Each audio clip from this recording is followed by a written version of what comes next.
Hi guys, welcome to Exam Hunter. ये video काफ़ी दिन बाद आ रही है। 9-10 दिन से वीडियो नहीं आया है, उसके लिए क्षमा चाहता हूँ। कुछ कारण था इसी बस। ठीक है दोस्तों, तो दोस्तों हम लोग कंटिन्यू करने जा रहे हैं। इससे पहले हम लोग ईस्ट इंडिया कंपनी के बारे में पढ़ा था, ईस्ट इंडिया कंपनी के बारे में पढ़ा था। ठीक है, आज हम लोग क्राउन रूल के बारे में पढ़ेंगे।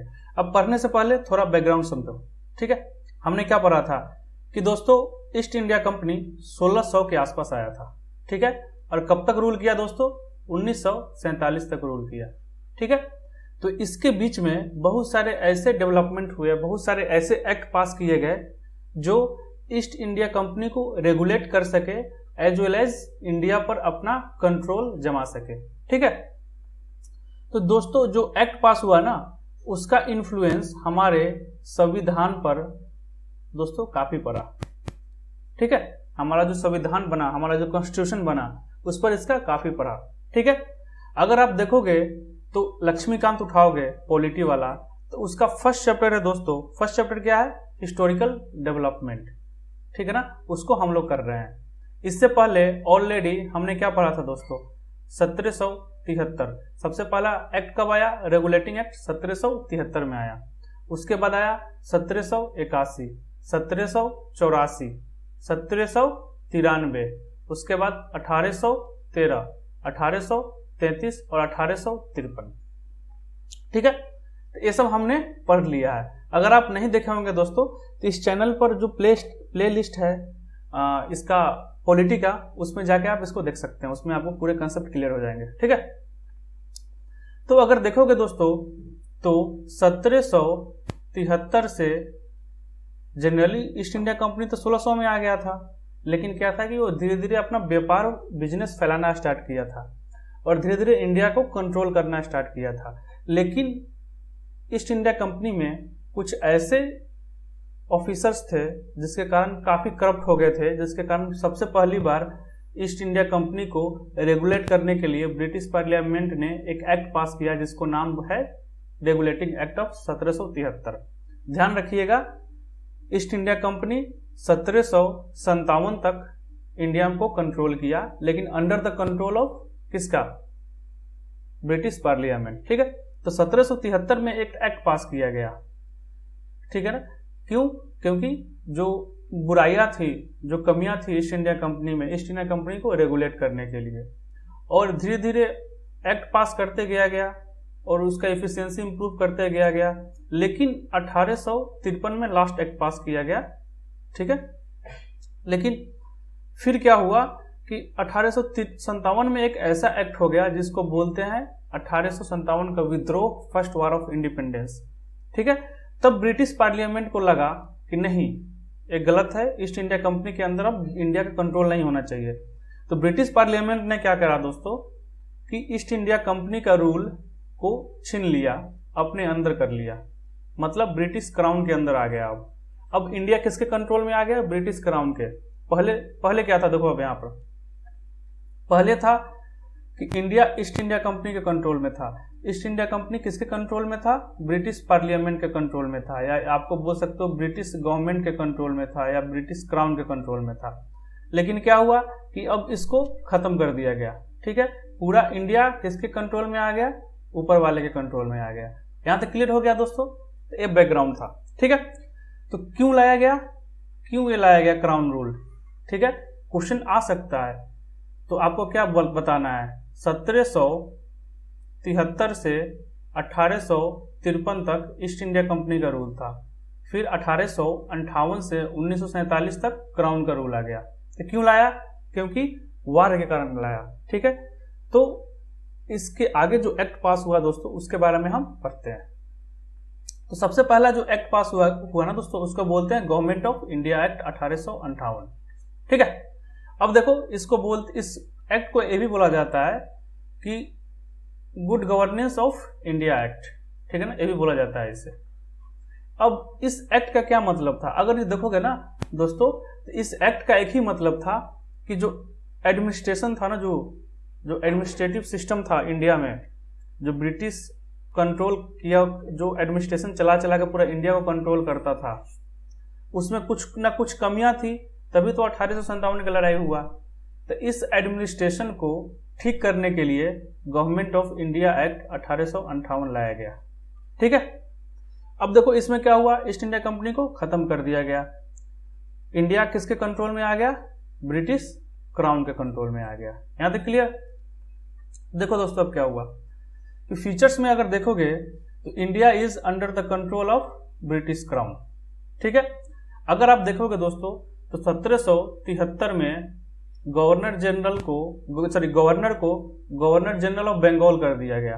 ठीक है, तो इस सबसे पहला क्वेश्चन जो आ सकता है एग्जाम में, ठीक है, पहला गवर्नर जनरल ऑफ बंगाल कौन था। ठीक है, तो हो जाएगा दोस्तों वारेन हेस्टिंग्स। फिर क्या हुआ, 1833 में इसी गवर्नर जनरल ऑफ बंगाल को गवर्नर जनरल ऑफ इंडिया कर दिया गया। तो सबसे पहला कौन था दोस्तों, लॉर्ड विलियम बेंटिक। ये भी क्वेश्चन में पूछा जा सकता है। फिर 1858 को जो अभी पढ़ रहे हैं उसमें गवर्नर जनरल ऑफ इंडिया का जो नाम था उसको चेंज करके क्या कर दिया गया, वाइसराय ऑफ इंडिया। ठीक है दोस्तों, क्या कर दिया गया, वाइसराय ऑफ इंडिया। तो क्वेश्चन पूछा जा सकता है कि सबसे पहला वाइसराय कौन था इंडिया का, तो हो जाएगा लॉर्ड कैनिंग। ठीक है दोस्तों, यहां तक क्लियर। तो इस फीचर्स में क्या था कि सेकेंड फीचर्स क्या है कि गवर्नर जनरल ऑफ इंडिया को चेंज करके वाइसराय ऑफ इंडिया कर दिया गया। पहला वाइसराय कौन था, लॉर्ड कैनिंग। ये नाम याद कर लीजिएगा।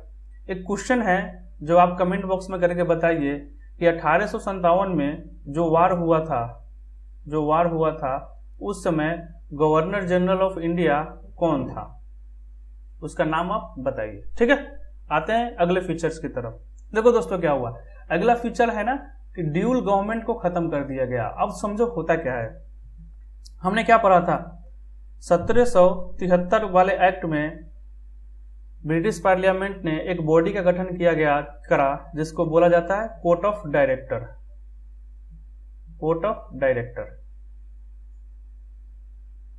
अगर आप नहीं देखे होंगे तो जाकर देख सकते हैं। फिर 1784 में एक और नया बॉडी का गठन किया गया जिसको बोलते हैं BOC, बोर्ड ऑफ कंट्रोल। यहां तक क्लियर। तो अब क्या था कि अगर देखोगे पहले का जो सिस्टम था, एक गवर्नर जनरल ऑफ बंगाल था। ठीक है, इसको हेल्प करने के लिए एक काउंसिल होता था। ठीक है ना, इसको कौन कंट्रोल करता था, इसको COD और BOC दोनों कंट्रोल करता था। और इस दोनों को कौन कंट्रोल करता था, ब्रिटिश पार्लियामेंट करता था। तो दोस्तों क्या हुआ कि जो COD था, कोर्ट ऑफ डायरेक्टर था, ये जनरली कुछ नहीं था, ग्रुप ऑफ पीपल होते थे जिसका नाम कर दिया था। तो इनको कमर्शियल मैटर देखते थे और कमर्शियल मैटर देखते थे। अब देखो कमर्शियल मैटर क्या होता है, जो बिजनेस से रिलेटेड जो मैटर होता है ना, सीधी सादी भाषा में उसको कमर्शियल मैटर सब बोलते हैं। ठीक है, और बोर्ड ऑफ कंट्रोल थे, ये पॉलिटिकल मैटर देखते थे। तो क्या है कि ये कमर्शियल वाला देख रहा है, ये पॉलिटिकल वाला देख रहा है। तो ये दो रूल है ना, आधा पावर इसको दिया गया, आधा पावर इसको दिया गया है। तो इसीलिए इसको बोला गया था ड्यूल रूल। ठीक है, ड्यूल गवर्नमेंट। तो क्या हुआ कि ये सिस्टम चला कब तक, 1853 तक चला। 1857 में लड़ाई हुआ, 1858 में इसको खत्म कर दिया गया। मतलब क्या है कि कोर्ट ऑफ डायरेक्टर और बोर्ड ऑफ कंट्रोल का अब कोई जरूरत नहीं है, इसको खत्म कर दिया गया। ठीक है, यहां तक क्लियर। अब देखो जब खत्म किया गया तो उसके जगह एक नया ऑफिस बनाया गया जिसको बोलते हैं सेक्रेटरी ऑफ द स्टेट। ठीक है, अब सेक्रेटरी ऑफ द स्टेट था ना, इसको पूरा कंप्लीट ऑथोरिटी इंडिया पर दे दिया गया। ठीक है, कंप्लीट ऑथोरिटी इंडिया पर दे दिया गया। मतलब क्या है कि जो सेक्रेटरी ऑफ स्टेट थे उनका पूरा जो ऑथोरिटी है ना, फुल पावर किस पर आ गया, इंडिया पर। ठीक है, तो अब समझो एक क्रोनोलॉजी समझो कैसे पावर बटा हुआ था। गवर्नर जनरल ऑफ इंडिया से क्या हो गया था दोस्तों, वायसराय कर दिया गया इसमें। ठीक है, ये वायसराय हो गए इंडिया में, जो इंडिया को देखरेख करते थे। इनको हेल्प करने के लिए काउंसिल था। ठीक है, अब हम पहले पढ़ते थे कि यहां पर BOC और COD हुआ करता था, ठीक है ना, COD हुआ करता था, लेकिन इसको हटा दिया गया इस एक्ट में। इस एक्ट में क्या कर दिया गया दोस्तों, इसको हटा दिया गया और इसके जगह किसको क्या लाया गया, सेक्रेटरी ऑफ द स्टेट, ठीक है। मतलब क्या है कि वायसराय के ऊपर सेक्रेटरी ऑफ द स्टेट, ये पूरा कंट्रोल वायसराय तो इंडिया का देखता ही था एडमिनिस्ट्रेशन, लेकिन पूरा कंट्रोल किसका हो गया, सेक्रेटरी ऑफ द स्टेट का। अब सेक्रेटरी ऑफ द स्टेट का बॉस कौन था, ब्रिटिश क्राउन, मतलब ब्रिटिश गवर्नमेंट, या आप बोल सकते हो ब्रिटिश पार्लियामेंट। यहां तक क्लियर। तो जो बीच वाला जो सिस्टम था COD और BOD, उसको हटा के क्या कर दिया गया, सेक्रेटरी ऑफ द स्टेट कर दिया गया। अगर आप देखोगे दोस्तों सेक्रेटरी ऑफ द स्टेट का, तो ब्रिटिश जो कैबिनेट थे ना उस समय, उसके मेंबर थे, ठीक है। आपको पता होगा जो इंडिया जो है ना दोस्तों, वो क्या है, पार्लियामेंट्री सिस्टम है, पार्लियामेंट्री सिस्टम है। ये सिस्टम कहां से लिया गया, ब्रिटिश से लिया गया, ब्रिटेन से लिया गया, ठीक है, ब्रिटेन से लिया गया। अगर आप देखोगे तो ब्रिटेन में भी पार्लियामेंट सिस्टम होता है। तो पार्लियामेंट्री सिस्टम में क्या होते हैं, 2 सदन होते हैं, जैसे हमारे यहाँ लोकसभा राज्यसभा है ना, वैसे ही ब्रिटेन के यहाँ भी 2 सदन है, ठीक है, House of Lords and House of Common, ठीक है ना। लॉर्ड्स मतलब राज्यसभा, कॉमन मतलब जो पीपल के द्वारा इलेक्ट करके आया, जो इंडिया में लोकसभा है, ठीक है।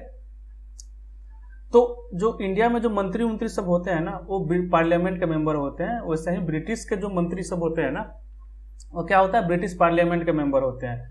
तो जो सेक्रेटरी ऑफ द स्टेट था ना, वो क्या था, वो मंत्री एक था, एक ब्रिटिश जो कैबिनेट था ना, उसमें से एक आदमी था, मतलब ब्रिटिश जो कैबिनेट था, ब्रिटिश मंत्रिमंडल था, उसमें से एक बंदा था जिसको बोलते हैं सेक्रेटरी ऑफ द स्टेट। और वो क्या था, पार्लियामेंट के लिए रिस्पॉन्सिबल हुआ करता था, क्योंकि आपको पता होगा पार्लियामेंट्री सिस्टम में क्या होते हैं कि मिनिस्टर्स जो होते हैं, गवर्नमेंट होते हैं, they are responsible to parliamentary system, parliament, they are responsible to parliament. यहां तक क्लियर हो गया। अब देखो जो सेक्रेटरी ऑफ द स्टेट था ना दोस्तों, उसको हेल्प करने के लिए 15 मेंबर का एक गठन किया गया, जिसको 15 मेंबर का एक गठन किया गया, जिसको बोलते हैं council of India, 15 member of council of India, ठीक है। इसका काम क्या था, 15 जो मेंबर थे वो सेक्रेटरी ऑफ द स्टेट को हेल्प करेंगे कामकाज में, कि कैसे एडमिनिस्ट्रेशन को चलाना चाहिए, क्या करना चाहिए, ठीक है। वो जस्ट लाइक अ एडवाइजरी बॉडी था एक, ठीक है। और इस 15 मेंबर का जो चेयरपर्सन जो लीड करता था ना, जैसे सपोज करो कि एक मीटिंग हुआ, ठीक है, इसमें सारे बंदे बैठ गए, 15 मेंबर बैठ गए, तो इसका जो लीडर हुआ करता था ना, वो कौन था, चेयरमैन, वो कौन था, सेक्रेटरी ऑफ द स्टेट खुद था। यहां तक क्लियर हो गया। तो these are the features of 1858 वाला एक्ट, ठीक है। यहां तक आपको कोई प्रॉब्लम हो तो आप क्या कर सकते हैं, पूछ सकते हैं, ठीक है, जवाब दिया जाएगा कमेंट में। ऐसे करते करते हम सारे सिलेबस को कवर कर लेंगे दोस्तों। इस चैनल को देखने के लिए धन्यवाद। अगर कोई भी सुझाव हो, कोई भी प्रॉब्लम हो, तो आप कमेंट बॉक्स में डाल सकते हैं। आपका दिन शुभ हो। हैव अ नाइस डे दोस्तों।